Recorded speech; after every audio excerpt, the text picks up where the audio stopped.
I love helping all docs, and I mean that. As I was coaching more and more over the years, what I've recognized is women's challenges are really unique. And sometimes it's respect level. Sometimes it's, like I said, having to move too far from the feminine dynamic and having to show up at work as somebody they don't want to be. They don't want to be the whatever words you want to insert. They don't want to be that, but they feel as if there's no other choice. I just recognize their challenges with being a mom. What does it mean to be a wife? What does it mean to, oversee so many people, be often the main breadwinner of her family, and be all these other hats?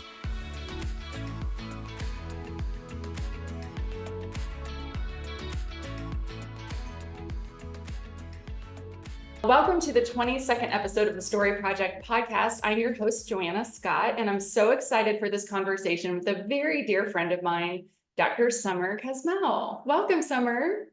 Hello, it's so good to get to see you yet again. We got to connect at BSI, and now I get to see you again. Even if it's just on Zoom, I love getting to see you whenever.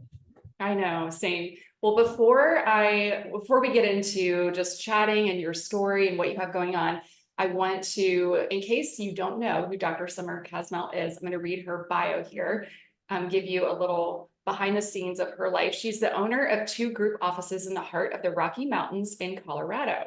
I wish I lived there with you, Summer. I'm just going to throw that in there. You're welcome anytime. Ohio's my first favorite state, but Colorado would be my second. Perfect. Anytime.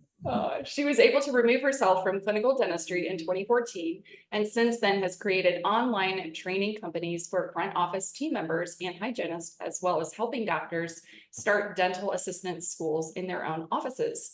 She is also a black belt coach and speaker with DSI since 2019. And owns Ladder5 Coaching, which focuses on helping women doctors create lives they love and define success for themselves. Ladder5 helps women understand their metrics and profitability while learning to lead as a female without leaning too heavily into masculine characteristics. Wow, that last line there could be a podcast in and of itself. Yes. Masculine energy versus feminine energy. And leading, and how do we lead as women doctors? Because yes, I just had such the pleasure of being able to coach so many women doctors and men doctors, and I just see such a marked difference between the two. Not good or bad, just different. And it's often women really fighting against their feminine energy and bringing that into the office because it feels weak or it feels doormat type or what have you, and so they have to force themselves to go really far to the masculine side when they're leading, and it's everything they don't want to be. And they get home to their families and they don't have anything left. They don't know how to switch back to that nurturing person that often a lot of them are. So yeah, oh my gosh, that's so interesting. I'm fascinated by that personally. Yeah. Well, you have some new exciting stuff going on that I really want our audience to learn about. So audience, this is round 2 with Dr. Summer Kassmel. So usually I dive into like how we met and more of the personal side of your story. But since we already did that on episode 10 of the Story Project podcast, you guys need to go and check that episode out. And we'll link the episode in the show notes for you. All right, Summer, I have a few rapid fire questions for you. Very important. And you just answer them really quickly. This is just for the audience to get to know the human side of you. Who's the real Summer? Very human. What's something no one else knows about you? Like maybe a fear or something you have. I very much have a fear of spiders, of course, but also I have a fear of birds. They freak me out completely. I can't sit. I actually feel like I may have been visiting you and I just was sitting somewhere and there was birds on the ledge and I freaked out and had to move. Birds freak me out. Yeah. Well, birds equally freak me out. I have so many bird stories of them trying to land on my head, like while I'm out running or walking, and I come home and I tell the family, no one believes me. And I'm like, you guys, the bird tried to land on my head. Like years ago, they flew into my house. I mean, I have so many bird stories. Like, I know they're for the most part harmless, but for some reason, they don't feel harmless to me. I feel a little bit just petrified of their little beaks and their eyes. Just I kidding. think they're They actually make, little like predators. yeah, they make me Yeah. nervous. Yeah. So, Yeah.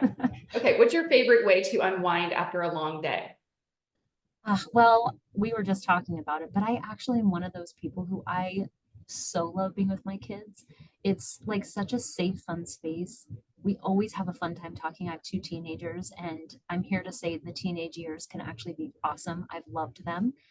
So that's honestly my very favorite way. Like I actually look forward to it for sure. That's awesome. And you have a almost senior, well, this year will be a senior, and then you'll have a freshman. Yes. Wow. Yes. Yep. So yeah, gosh, our kids are so close in age. Kaden just graduated. You and I were just chatting about that. And then Aaliyah will be a freshman as well. So, Yep. Yep. all And right. the teenage years aren't so bad.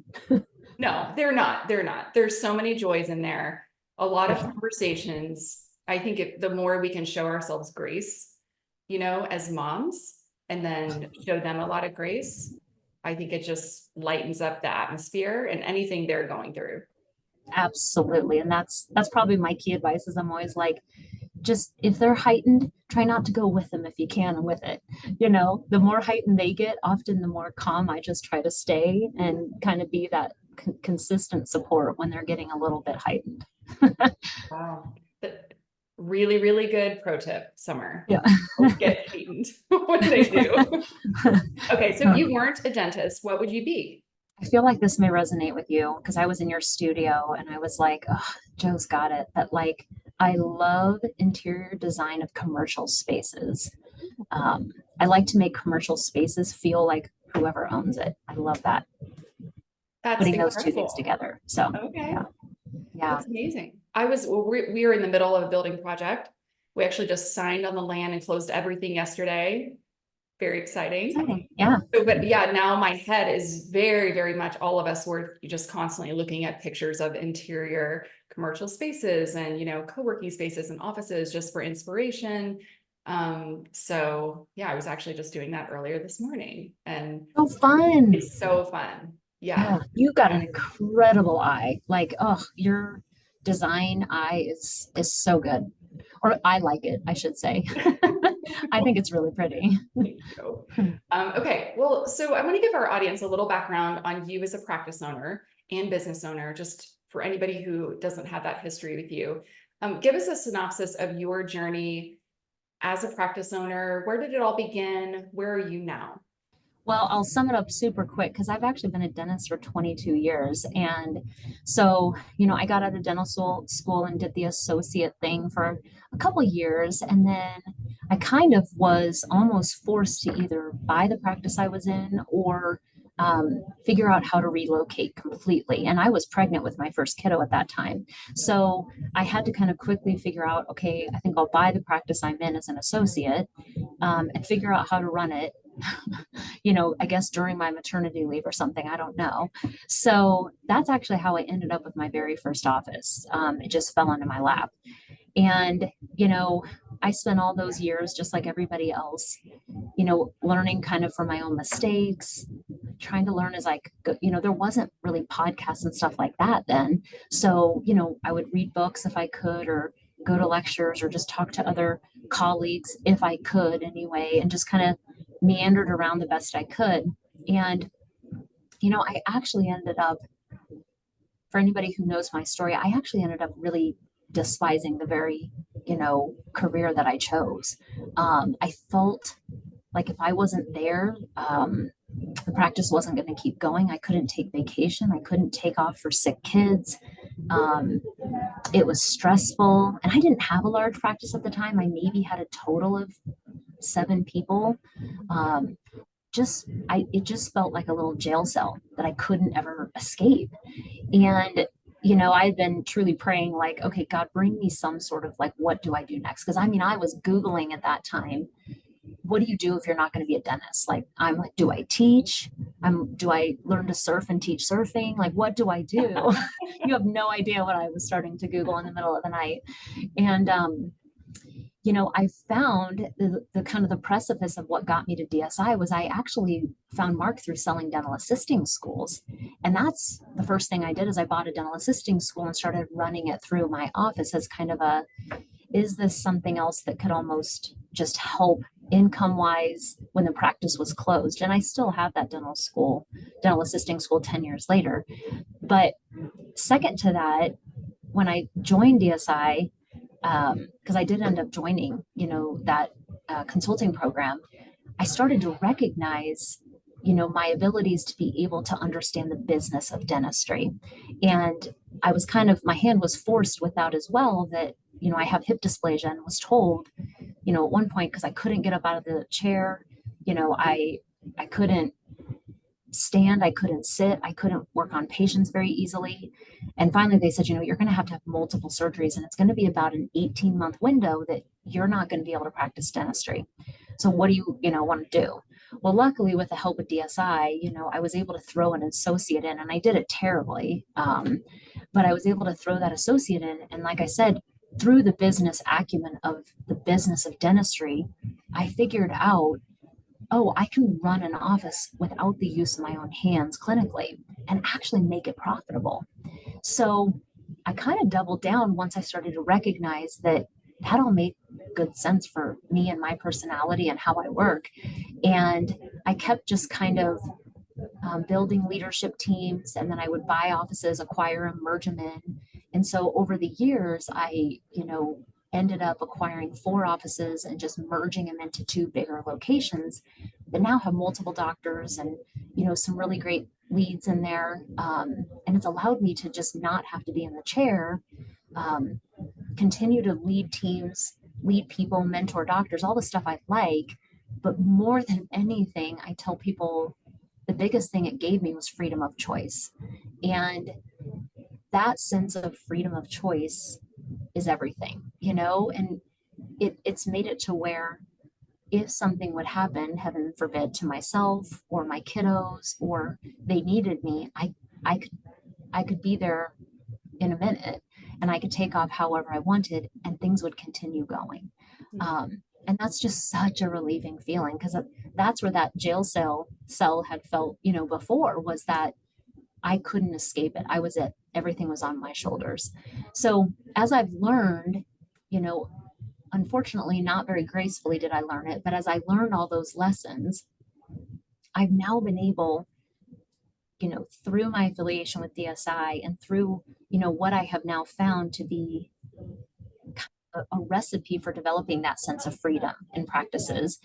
I can now coach other, doctors to be able to shorten that learning curve, to be able to build successful offices that don't revolve only around you. And that's been probably the most gratifying thing that I get to do, honestly, now. And even for the last few years, it's one of the most gratifying things I do, for sure. That's incredible. I'm always, curious when I watch people's journeys and paths like you, and the strength that you've shown and the mindset that you have. Like, how do you prioritize spending time on the things that really move the needle? Like you're sharing, where you have just that full sense of autonomy and freedom in your practice to really spend the time on your business in the ways that really light you on fire, like light that spark inside, and not just have your head buried in the busy work. Would you say, what, I don't know, is it a combination of a lot of things, or was it bringing associates in and making, and the right associates, or what few key things was it for you? In the beginning, I didn't get the choice of picking what would light me up. I just knew that there was a lot of fires I had to put out first. And so the first thing is, and I tell doctors, is we've got to be able to create a consistent white space in your schedule every week. And depending on the size of the office, how many providers, the work week that people tend to work, one of the first things we talk about is, if you work 5 days a week clinically, we've got to get you down to 4.5. I just need you have to have a little bit of consistent white space every single week to be able to actually work on the things that will lead you to that freedom. But in the beginning, if you don't have the white space, what I find is busy moms are trying to fit it in on Saturday mornings or Friday nights. And it's exhausting, and they don't get to be present with their families. So I'm not here to say that it happens overnight, but the first step is we got to create that consistent white space. And when I work with doctors, that's one of the first things because nothing else can happen if we don't have the white space. It just feels too overwhelming. So that's the number one thing. Once I have that dedicated white space, I usually split it into, what are the needs that would have the biggest impact? What's the biggest needle movers that we need to work on? And often it's 50-50 systems and 50% leadership, somewhere around there. Sometimes it's a little heavier on one or the other. And, when I do my coaching program, I focus one phone call on the systems, the metrics, the KPIs, and one phone call on leadership, specifically women leadership, including the verbiage and communication to have with your team members. So first step is getting the white space. Second is creating a consistent schedule of what are we going to work on week by week in that white space based on the needs of the practice. And ultimately, if we keep that consistency, just like anything else, working out or whatever, we are going to start having momentum. Once that momentum starts to form, then all of a sudden you have key people in places that can own a few jobs that you're not responsible for. You may be able to get that associate in to just free you up. And then you can start finding the things that can light you up. But I'm always here to say, sometimes people see me, the tip of the iceberg, and they're like, oh, I want what you have. I want to do, well, underneath that tip of the iceberg is a whole bunch of stuff, underneath the water that I did have to keep working on. I did have to have consistency in. And that's what I tell people is, I can shorten that learning curve so significantly to where what may have taken me, 7 years can take somebody else, honestly, 2 years I've seen, or 18 months to make huge progress.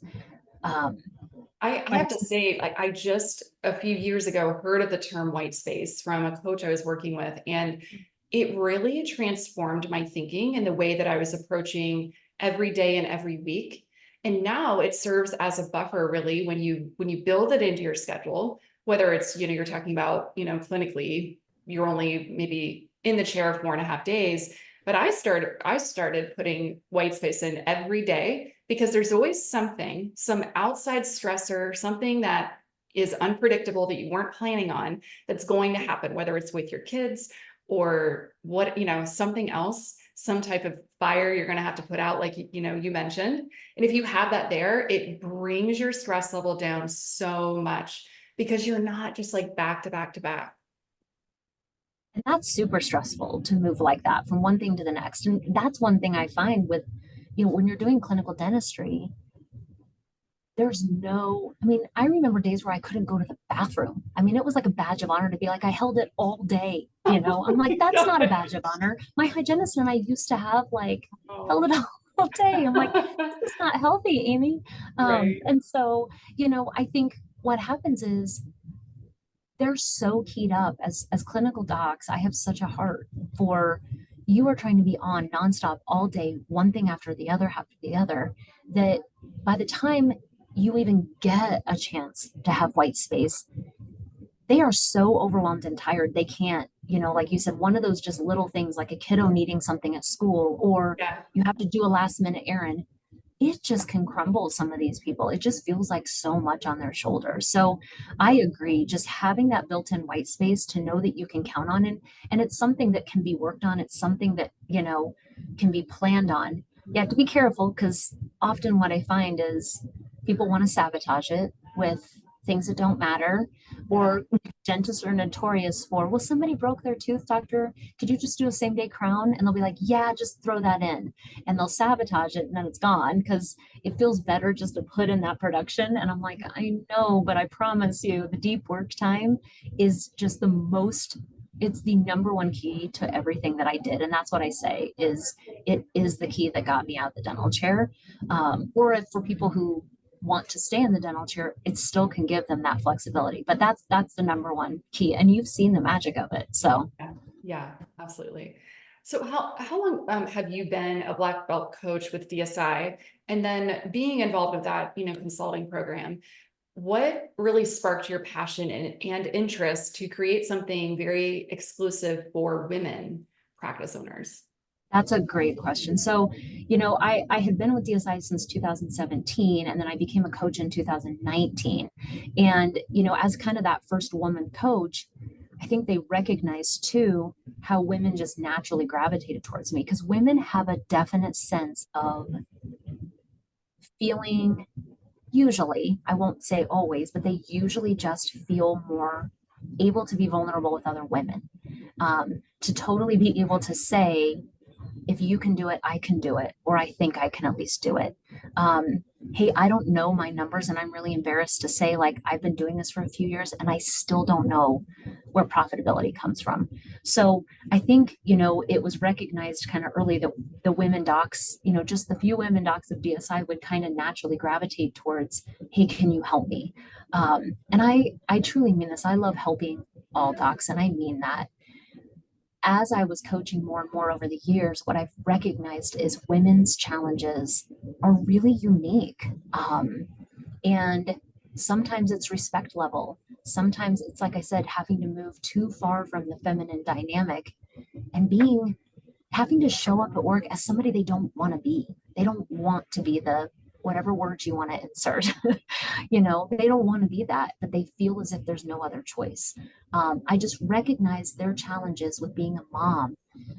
What does it mean to be a wife? What does it mean to, oversee so many people, be often the main breadwinner of her family, and be all these other hats?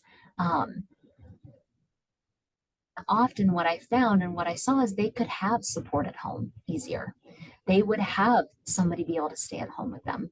Whereas women, that wasn't the case a lot of times. So they felt very alone. They felt very defeated quicker, I think, lack of support, and lack of just what can be my vision. Because I see what the male dentists are doing and I respect it, but that's not me. That's not my definition of success. So the more I've been able to coach both, I've just recognized that that definition of success is so often different for women doctors. And I have absolutely loved, that's why I called it Ladder 5, because there's so many ladders you can climb to success. And I'm always like, let's pick the ladder that's going to feel good to you, because there is no sense in climbing the ladder if you don't enjoy the views along the way. If you are not digging who you're with, if you are not feeling the fun and joy, on a pretty darn consistent basis, let's not pick that ladder. And that's what I saw is women were often trying to compete with, as I like to say, they get like the badass phenomenon where like they want to compete with the men versus what do I want to build that's for me? So instead of being competitive, I'm like, but don't look around. I always say we're going to put, like blockers on your eyes because I want you to just reminding them what do you want and why do you want it. Getting to build that with women looks very different than getting to build that with men. Love to be able to honor like really the women doctors kind of heart desires, soul desires, the thing that they don't want to say because they keep being told you need to compete with the men. This is what your male colleagues are doing. I love to be able to put those blinders on and say, let's build this for you. I have a client right now and she's so incredible, but she was even saying, she was like, I was so intimidated at the thought of ever having consulting because I don't know my numbers. I'm scared to death of what you're going to find. And what if I don't want to be like that? And I'm like, perfect. Yeah. Here's the cool thing is we get to define this for you. What does an incredible mom feel like for you? What does an incredible business feel like for you? Let's build it. Let's pick the ladder, whatever that may be, and let's climb it together to get to the views that look good for you. Because that's so subjective. And, I found along the way, it's very different for women and men. Yeah. In a wonderful way. Yeah. Yeah. Wow. Oh my gosh. I love the heart and soul behind this for sure. So Ladder 5 exclusively for, women practice owners, women dentists. Who would you say, who is the best avatar or the best fit for this program? Because there are,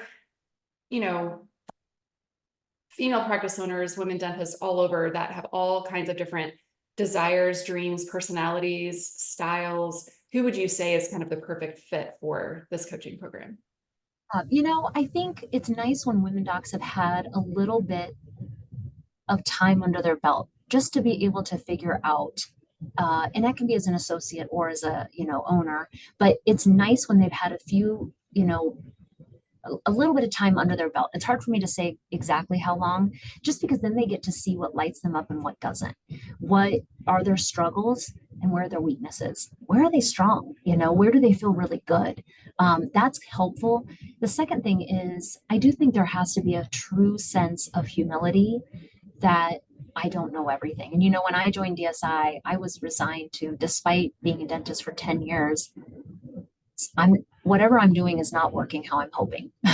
So I resigned to the process. And, I'm not here to say I have all the answers at all, but there has to be a sense of being a humble student, being open to different ideas, being willing to explore and be really self-aware with what you're doing that's working and, like I said, what's not. I think Like that's willing to be a learner. Yeah, for Yeah. sure. And I still am. I Mhm. just learned today, I was in some coaching calls this morning actually, and somebody said something and I wrote it down. I was like, that's incredible. I had never heard of that. That's great. I think we always have to be willing, myself included. Um, I think one of my questions that I ask is, how committed are you to making a change on a scale of 1 to 10? If I get anything below an 8, you're probably not ready. Is, you know, the people in my program are my product to some degree. And if they're not ready, I don't want to waste their time or mine. It needs to be somebody who's ready to do the work to make a change. And that might be saying, okay, I know I need to move down from 5 days to 4.5. I'm willing to do the work to figure out how to get there. Yeah. It's somebody, I think, who they're ready. They're ready to make something happen. It's kind of like you and I both know, like that workout program or that whatever, you Yeah. think you're ready to do, but you're not fully committed. You're not really committed. Maybe that's just me. But I think it's for those women doctors who are like, I'm ready to have it all, but I need to define what it all means. I can see that I'm not present with my kids. And a question that I ask is, how much longer do you want to live like this? How much longer are you willing to do this? And it's incredible how some women are like, a woman I just talked to was like, I'm done now. I've been done. I'm just sorry I didn't make a change sooner. And I think those are some of the characteristics of the people who they're willing to do the hard work. They're humble, they're open, and they're committed. They have intentionality behind it, along with that self awareness piece. It's incredible the results that people can have, like I said, in such a short time. Awesome. So it's a one-on-one consulting program where will they work with you exclusively? And then I know that you have a great team of experts and expertise that you bring to the table that are also, like your team leads that cover different aspects of what it means to, thrive in all ways, dentistry and professionally. So just kind of give our audience like a little overview of if they were to be interested in something like this or think it's a good fit, how does the program work? Yeah, for sure. So, the one thing I should say too is this is a nice program for somebody who's not willing to commit to something, that's a travel type consultant group. Because a lot of women I find, as much as they want to be able to travel to a lot of things, are not in the space to do so. So here's the good news is nobody has to leave their locations. So we end up doing 2 Zoom calls a month. I do like to do them if possible like this, Zoom, Google Meet, just so we can feel as if, we're actually in the same room together. My first call is always about the metrics, the numbers, the KPIs, and the systems. It's really the bedrock infrastructure of your office or offices. The second call is more of the leadership, communication, and verbiage. And that's the one where we're going to really dig into, how do I lead that's authentic to me, but with the verbiage and conversations that are going to transform your practice. You don't have to be a doormat, but you also don't have to be a B word. So we kind of walk through that on that second call.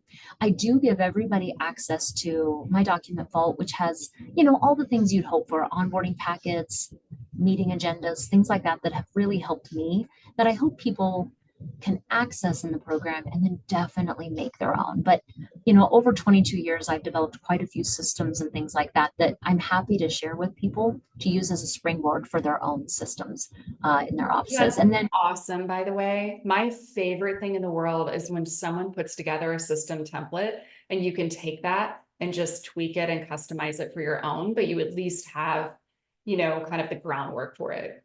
Exactly. And that's part of what shortens the learning curve for sure. Like I joke, I've made all the mistakes. People who are humble enough just to trust me on those those things Yeah. I learned, they really can just pick up some of these templates and make them their own. And then I give the verbiage of how do we deploy it? How do we actually integrate it into your practice? And then I have a private YouTube channel because I have webinars on Dental Success Network that go out to doctors across the country, but I put all of my specific ones in a private YouTube channel that they have access to. Those webinars will cover in depth any topic you can think of. So they have access to those, but then also they have access to one team coaching call per month. And I have incredible leaders that have done so many cool things in our practices that have been with me for no less than 6 years. And these women can definitely help. If you have an integrator in your practice that you want them to meet with Debbie, Debbie will meet with them. If you have a cool hygienist who's just looking to grow, I have, hygienists that have 20 years experience that produce like crazy and have the best culture, fit ever. And they can help your team leads for that too. So there's different people to be able to help in different areas, depending on the size of the practice and the needs of the practice. So that's included as well, team support. I love that. So did you cover, like, it's Ladder 5? I know you've talked about a few. Did you go through all 5? Well, so with Ladder 5, more or less, I just picked a number of my Okay. 5 is my favorite number. Okay. And yeah, so what's funny though is, I mean, we do make it to where we have a kind of a systemized approach that we work Yeah. through with Ladder 5 for sure. But truly, I'm like, if I had to think what ladder I picked myself for the view that I look at, which by the way, I'm literally overlooking the mountains right now. Oh, I said, I was like, I think it would be 5 because that's my favorite number. But I joke everybody's going to pick their different one. So, yeah, but that's how we got the name. that's awesome. So it's very customized to what her needs are and Yeah, what she really needs next. I love that. for sure. Well, and everything will start with a discovery call because we just want to find out too more about the person, and really it has to be a mutually great fit for both. We want to be able, like I said, the women who join us, they are the product, and we want them to be a great fit for this to actually maximize the benefit of that investment. And it's significantly less expensive than a lot of consultants because it is all home based. It all is all Zoom based. But from an ROI standpoint, it's incredible what these women can do in such a short time. In 3 months, they reduce overhead by more than they'll ever spend on the program just by reducing some of their supplies and overhead and things like that. So just from a metric standpoint, it's so helpful for women. But I think more than anything, it's talking to another woman who's been in their shoes and has led teams and can understand the challenges I think that they face. Amazing.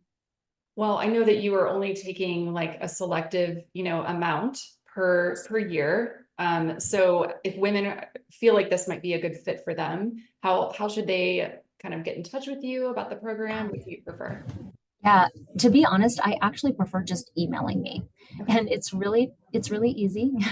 It's the email, which is just skassmel@gmail.com. Because then I can actually put them in touch too with my one of the team members, probably Victoria, who will help them figure out the discovery call. But honestly, I just like to get to meet everybody first if I can. Yeah, that's awesome. Well, before we go, I'd love to hear you share some words of encouragement just for the women listening who are practice owners, moms, wearing all the hats, playing all the roles in the family, all the behind the scenes stuff that even their partner or husband or kids don't see or maybe acknowledge all the time. What words of just kind of encouragement, inspiration, or wisdom would you share with all of our lovely leading ladies in dentistry?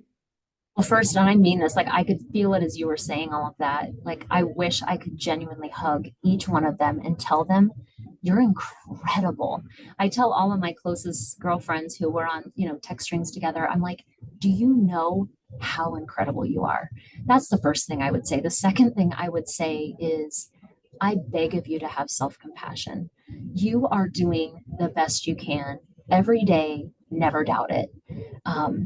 If you could just give yourself a little compassion or grace, that you're not going to be able to keep all the balls up, and you're not going to be everything to everyone. You are doing the best you can. If you can give yourself that self-compassion, that is what I wish in my hug they could feel. Because women doctors, women moms who are trying to do all of the things you just said, it's tough. So I think I would truly hug them and say, if you can, honestly look at yourself in the mirror and say how incredible you are. You're doing the very best you can.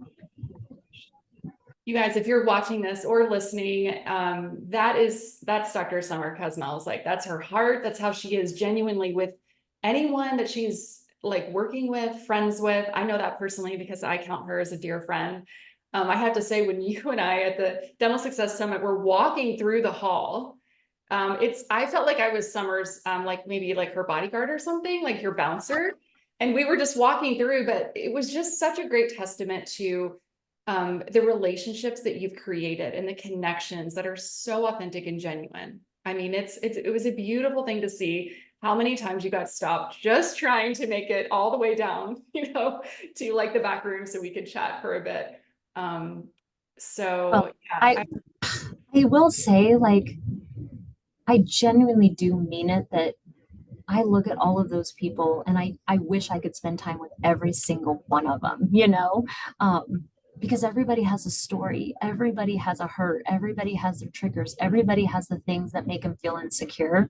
And I wish I had more time to just pour into, and like, I am a hugger. Like, I wish I could just hug all of them. All of them.